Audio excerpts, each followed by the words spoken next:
ನಮಸ್ಕಾರ, ಅವನಿ designs and ಕ್ರಿಯೇಷನ್ಸ್ಗೆ ಸ್ವಾಗತ.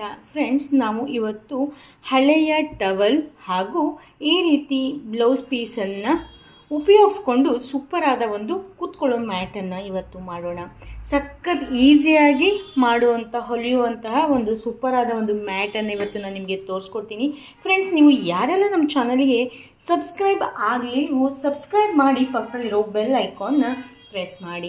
ನಾನು ಇಲ್ಲಿ 2 ರೀತಿಯ ಬ್ಲೌಸ್ ಪೀಸನ್ನು ಏನು ಮಾಡಿದ್ದೀನಿ, 2 ಇಂಚಿನಾಗಿ ಕಟ್ ಮಾಡ್ಕೊಂಡಿದ್ದೀನಿ.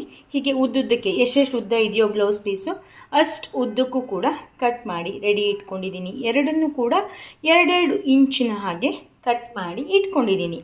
ಟವಲ್ಲು ಹೇಗಿದೆಯೋ ಅಂದರೆ ಎಷ್ಟಿದೆಯೋ, ಮುಂಚೆ ಒಂದು ಮ್ಯಾಟನ್ನು ಆಲ್ರೆಡಿ ಮಾಡಿ ತೋರಿಸಿದ್ದೆ ಈ ಟವಲಲ್ಲಿ. ಈ ಟವಲನ್ನು ಉಪಯೋಗಿಸ್ಕೊಂಡು ಈಗ ಏನು ಮಾಡ್ತಾಯಿದ್ದೀನಿ, ನಾನು ಮತ್ತೊಂದು ಅರ್ಧ ಪೀಸನ್ನು ತೊಗೊಂಡಿದ್ದೀನಿ. ಈಗ ಏನು ಮಾಡಬೇಕಪ್ಪ ಅಂದರೆ, ಈ ಮೂಲೆಯಿಂದ ಇನ್ನೊಂದು ಮೂಲೆಗೆ, ಈ ಮೂಲೆ ಇದೆಯಲ್ಲ ಅದನ್ನು ಸ್ವಲ್ಪ ದೊಡ್ಡಕ್ಕೆ ತೊಗೊಂಡಿದ್ದೀನಿ, ಕೂತ್ಕೊಳ್ಳಿಕ್ಕೆ ಚೆನ್ನಾಗೇ ಬರಬೇಕು ಅಂತ. ಈಗ ಈ ಮೂಲೆಯಿಂದ ಈ ಮೂಲೆಗೆ ಬರೋ ರೀತಿಯಲ್ಲಿ ನಾವು ಒಂದು ಮಾರ್ಕನ್ನು ಮಾಡ್ಕೋಬೇಕು. ಹಳೆ ಟವಲನ್ನು ನಾವು ಎಸೆಯೋಕ್ಕಿಂತ ಈ ರೀತಿಯಾಗಿ ಮಾಡೋದು ಒಳ್ಳೆಯದಾಗತ್ತೆ.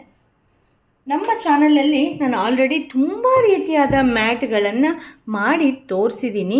ನೀವು ಏನಾದ್ರು ನೋಡಿಲ್ಲ ಅಂತಂದರೆ ದಯಮಾಡಿ ನೋಡಿ. ತುಂಬ ನಿಮಗೆ ಡಿಫ್ರೆಂಟ್ ಆದ ಮ್ಯಾಟ್ಗಳು ಸಿಗುತ್ತೆ. ಅಲ್ಲದೆ ಹಳೆ ಸೀರೆಗಳಿಂದ ಹಾಗೆ ಬೇರೆ ಬೇರೆ ವಸ್ತುಗಳಿಂದ, ಬ್ಲೌಸ್ ಪೀಸಿಂದ, ಹಳೆ ಬಟ್ಟೆಗಳಿಂದ ಎಲ್ಲ ತುಂಬ ರೀತಿಯಾದ ನಾನು ಮ್ಯಾಟ್ಗಳನ್ನು ಮಾಡೋದು ತೋರಿಸಿದ್ದೀನಿ.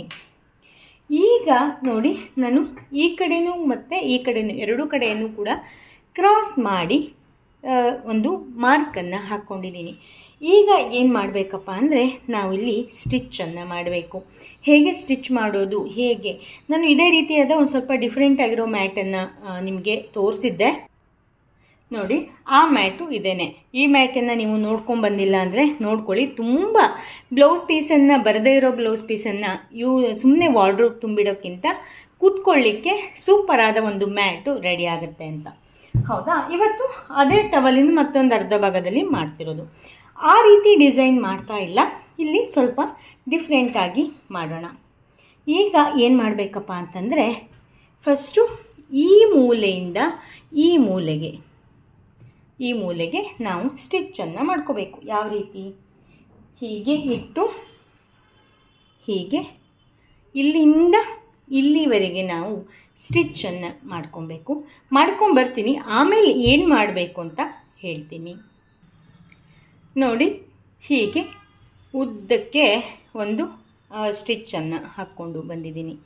ಈಗ ಏನು ಮಾಡಬೇಕಪ್ಪ ಅಂತಂದರೆ, ಜಸ್ಟ್ ಹೀಗೆ ಉಲ್ಟಾ ಮಾಡಿ, ಅಂದರೆ ಇದು ಮೇಲ್ಗಡೆ ಪೀಸಿದು, ಹೀಗೆ ಉಲ್ಟಾ ಮಾಡಿ ಜಸ್ಟ್ ಪ್ರೆಸ್ ಮಾಡಬೇಕು.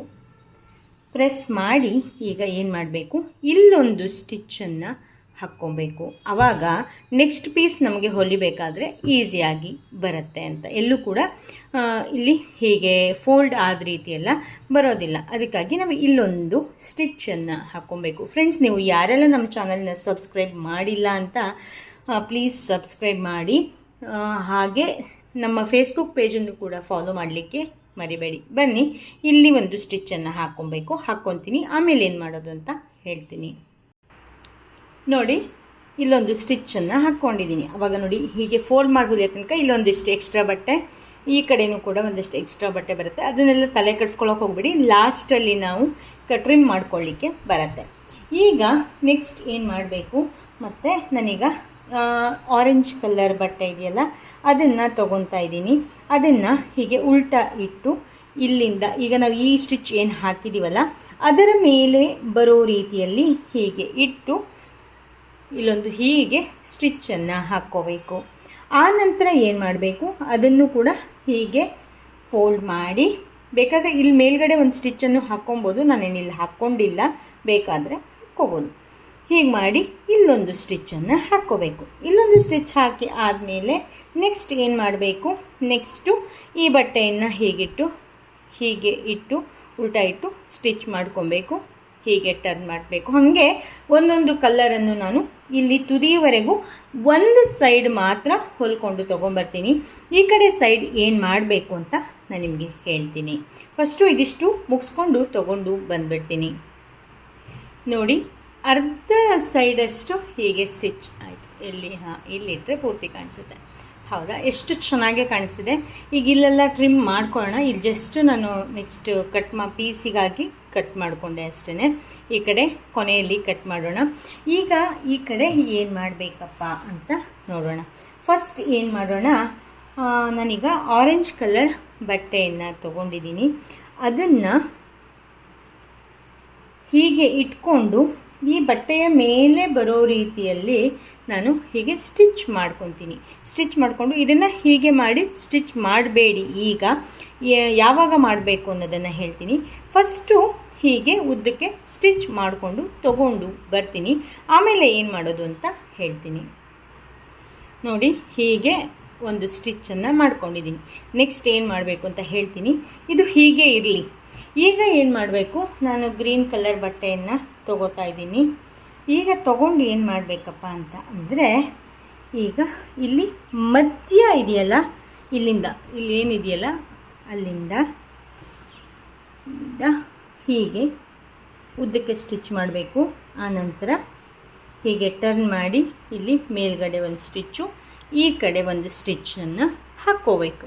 ಇಲ್ಲಿ ಹೇಗೆ ನಾವು ಸ್ಟಿಚ್ ಮಾಡಿದ್ವಲ್ಲ ಅದೇ ರೀತಿಯಾಗಿ ಹೀಗೆ ಅಡ್ಡ ಹೊಲಿಯೋದಲ್ಲ, ಹೀಗೆ ಉದ್ದುದ್ದಕ್ಕೆ ನಾವು ಹೊಲಿಯೋಣ.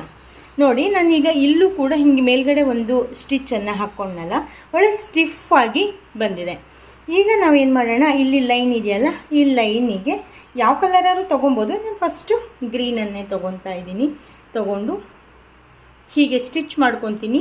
ಆನಂತರ ಹೀಗೆ ಟರ್ನ್ ಮಾಡಿ ಇಲ್ಲೊಂದು ಸ್ಟಿಚ್ಚು ಹಾಕ್ಕೊಂಡು ಮತ್ತು ನೆಕ್ಸ್ಟ್ ಆರೆಂಜ್ ಕಲರ್ ಬಟ್ಟೆಯನ್ನು ತೊಗೊಂಡು ಹೀಗೆ ಸ್ಟಿಚ್ ಮಾಡಿ ಉಲ್ಟಾ ಮಾಡಿ ಹೀಗೆ ಒಂದು ಗ್ರೀನು ಒಂದು ಆರೆಂಜ್ ಹೀಗೇ ಹೊಲಿತಾ ಹೋಗ್ತೀನಿ. ಇಲ್ಲಿ ಯಾವ ರೀತಿಯಾಗಿ ಸ್ಟಿಚ್ ಮಾಡಿದ್ನಲ್ಲ ಅದೇ ರೀತಿಯಾಗಿ ಇಲ್ಲಿ ಸ್ಟಿಚ್ ಮಾಡ್ಕೊಬೇಕು. ಬನ್ನಿ, ಈ ಕಡೆ ಮತ್ತು ಈ ಕಡೆ ಎರಡೂ ಕಡೆನೂ ಕೂಡ ಇದೇ ರೀತಿಯಾಗಿ ಸ್ಟಿಚ್ ಮಾಡ್ಕೊಂಬರೋಣ. ನಾವು ಈಗ ಇಲ್ಲಿಂದ ಸ್ಟಾರ್ಟ್ ಮಾಡ್ಬೋದಿತ್ತಲ್ಲ ಅಂತ ನಿಮ್ಗೆ ಅನಿಸ್ಬೋದು. ಇಲ್ಲಿಂದ ಸ್ಟಾರ್ಟ್ ಮಾಡೋದು ಸ್ವಲ್ಪ ಟಫ್ ಆಗುತ್ತೆ.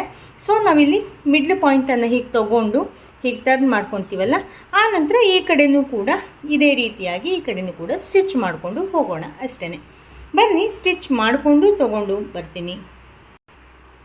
ನೋಡಿ, ಈಗ ಒಂದು ಪೀಸನ್ನು ಸ್ಟಿಚ್ ಮಾಡಿಕೊಂಡು ಉಲ್ಟಾ ಮಾಡಿ ಮೇಲ್ಗಡೆ ಒಂದು ಸ್ಟಿಚ್ಚನ್ನು ಹಾಕ್ಕೊಂಡಿದ್ದೀನಿ, ಇಲ್ಲೊಂದು ಸ್ಟಿಚ್ಚನ್ನು ಹಾಕ್ಕೊಂಡಿದ್ದೀನಿ.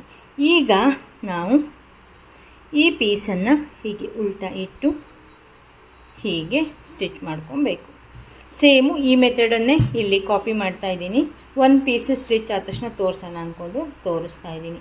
ಬನ್ನಿ, ಈಗ ಹೀಗೇ ಸ್ಟಿಚ್ ಮಾಡಿಕೊಂಡು ಈ ಕಡೆ ಮತ್ತು ಈ ಕಡೆನೂ ಅಷ್ಟೇ ಸೇಮು. ಈಗ ಇಲ್ಲಿ ಹೀಗೆ ಸ್ಟಿಚ್ ಮಾಡಿಕೊಂಡು ಮತ್ತು ಹೀಗೆ ಉಲ್ಟಾ ಅಷ್ಟೇ, ಮತ್ತೇನು ಡಿಫ್ರೆನ್ಸ್ ಏನು ಇರೋದಿಲ್ಲ. ಎರಡೂ ಕಡೆಯೂ ಕೂಡ ಸ್ಟಿಚ್ ಮಾಡಿಕೊಂಡು ತೊಗೊಂಬರ್ತೀನಿ. ಆಮೇಲೆ ಈ ಪೀಸನ್ನು ಏನು ಮಾಡಬೇಕು ಅನ್ನೋದನ್ನು ಹೇಳ್ತೀನಿ. ನೋಡಿ, ಈ ಕಡೆ ಸೈಡು ಈ ರೀತಿಯಾಗಿ ಸ್ಟಿಚ್ ಮಾಡಿ ಆಯಿತು.